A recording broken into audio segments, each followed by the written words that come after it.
essayer de prendre des meilleures décisions financières quand la vie est chère. Francis Gosselin. C'est facile de succomber à la tentation. On a une opportunité d'agir différemment. Vous pouvez agir. Vous êtes libres, chers amis. Francis. Salut Alex. Eh bien là, on va nous faire ça en grande pompe aujourd'hui. Signature officielle de cette entente sur Churchill Falls. En présence de Mme Fréchette, en présence bien sûr de Tony Wickham, le premier ministre de Terre-Neuve, mais en présence de Mark Carney. Ben oui, Mark Carney qui, selon plusieurs sources, aurait été instrumental là, dans la signature de cette entente, qui évidemment correspond un peu à ce qu'on pourrait s'entendre comme étant un grand projet, là, évidemment, entre provinces, avec de l'infrastructure majeure. Là, on parle de plusieurs dizaines de milliards de dollars qui vont être investis à Churchill Falls sur l'installation actuelle et à Gull Island pour augmenter la puissance. Monsieur Carney, évidemment, qu'on a vu comme un peu le turiféraire, là, le porte-étendard de l'industrie pétrolière, beaucoup, là, depuis son arrivée au pouvoir, ben, je pense que ça équilibre ses chakras un petit peu, là, de montrer qu'il fait aussi de la puissance énergétique propre là, avec cette nouvelle installation. Puis évidemment, on le sait, là, la tension était quand même un peu palpable entre les deux provinces. Là, les Terre-Neuviens avaient un peu de mauvais sang là, contre les Québécois en raison de l'entente historique de 1969. C'était déjà beaucoup mieux ce qui avait été convenu il y a quelques années, là, fin 2024, mais je pense que M. Wickham, à juste titre, voulait peut-être renégocier certains paramètres. Lui qui avait été élu tout de suite après la première mouture de cette entente. Il faudra voir maintenant, bon, on est à 5-6 semaines des élections provinciales québécoises. Est-ce que cette entente va tenir la route ou est-ce que le prochaine premier ministre du Québec va vouloir réouvrir cette entente à nouveau? Et faire un Wickham de lui-même? Ben ouais, ça commence à être un peu lassant, surtout que pendant tout ce temps-là, on ne progresse pas sur le projet, mais c'est effectivement un peu particulier de la part de Christine Fréchette d'arriver à ce stade-ci sans avoir dévoilé la moindre information.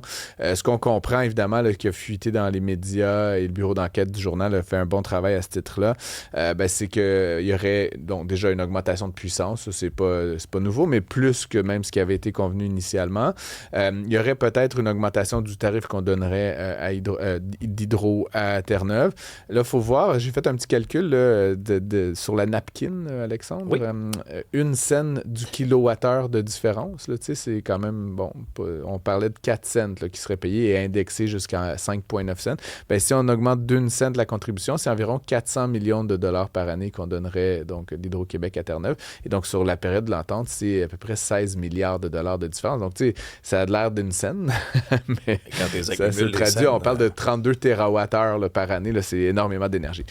Et donc, encore une fois, l'autre élément qui est nouveau, là, c'est qu'on permettrait potentiellement à Terre-Neuve d'exporter vers les États-Unis, donc de vendre de l'énergie aux Américains, mais via Hydro-Québec. Donc, tout ça est quand même assez compliqué. Il faudra voir là, dans les détails, dans les petits caractères, là, ce qui est là, ce qui risque justement peut-être de faire fâcher l'une ou l'autre des parties dans 5 ans, dans 10 ans, dans 20 ans. C'est assez rare des ententes comme celle-là qu'on signe sur 50 ans, Alexandre. Là, et donc, il faudra voir si ça tient la route. Ce qu'on risque d'entendre aujourd'hui, c'est la fameuse phrase « Ah, c'est une entente gagnant-gagnant ». Oui. Avec ce que tu vois, là, puis ce que tu nous as décrit, est-ce qu'on peut la qualifier d'entente gagnant-gagnant? A priori, je pense que oui, honnêtement. Puis tu sais, je veux pas lancer des fleurs à Christine Fréchette ou dédire ce que disent les partis d'opposition, mais dans les faits, il fallait qu'on s'entende avec Terre-Neuve. Tu sais, l'entente, elle est pas débile. Là. Je veux dire, tu sais, on paye pas 10 cents le kilowattheure. Puis le problème avec le Québec actuellement, c'est qu'on manque d'énergie, on le sait. Puis construire une nouvelle centrale hydroélectrique ou de l'éolien, puis là, évidemment, faire face à de l'opposition chez les Autochtones, chez les agriculteurs.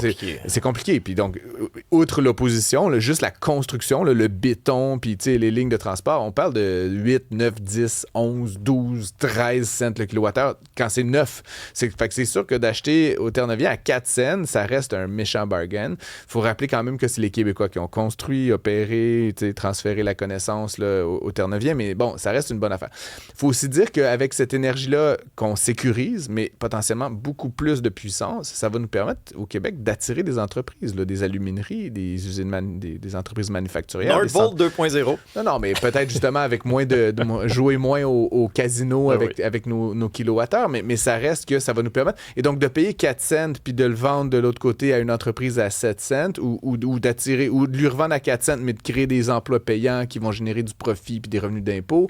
Donc, c'est gagnant pour le Québec. Après, est-ce qu'on aurait pu aller extirper, à la Donald Trump, là, c'est ça la question. C'est sûr que toute entente qui n'était pas complètement dingue était gagnante-gagnante. Est-ce qu'on aurait pu aller chercher un quart de scène de plus? Probablement, tu comprends, mais à un moment donné, justement, je pense qu'on est entre deux provinces voisines qui ont tout intérêt à bien s'entendre, puis qui n'est pas justement dans 10 ans un nouveau premier ministre ternévien qui dit hey, le Québec nous arnaque, puis qui rouvre l'entente. J'ose espérer qu'on va s'engager dans la voie de la stabilité, puis ce qui me réjouit, moi, encore une fois, c'est ce potentiel de développement additionnel, c'est-à-dire des dollars, des milliards de dollars investis avec le savoir-faire québécois en partage de profits, en partage de possession. Je trouve qu'il n'y a que du bon là, qui va sortir de ça. Après, je réitère, est-ce qu'on aurait pu aller extirper une scène de plus? Peut-être que non. C'est là où mon expertise se limite. Bon, on aura le fin détail en mi-journée aujourd'hui. Changer de banque, c'est compliqué? Je déteste le concept de changer de banque au Canada en particulier. Puis c'est drôle, en France, depuis 2017, il y a une loi qui oblige les institutions financières à accompagner le client. Ils ont 22 jours. Tu sais, c'est très, très, très normé. C'est M. Macron qui avait fait passer ça dans son premier quinquennat. Chez nous, il n'y a pas de telle loi. Et c'est effectivement très compliqué de changer d'institution financière. Et là, tu sais, si vous avez 15 ans puis un compte chèque passe toujours, là, tu sais, vous pouvez toujours transporter vos pénates de l'autre bord. Mais si vous avez 56 ans, là, une hypothèque, un REER, un CELI, un REE, peut-être une entreprise, si vous jouez un petit peu à la bourse, plus vous avez de produits, plus c'est compliqué. Et donc, les banques, évidemment, le savent et donc, ils profitent de ça pour un peu vous garder captif là, dans leur univers.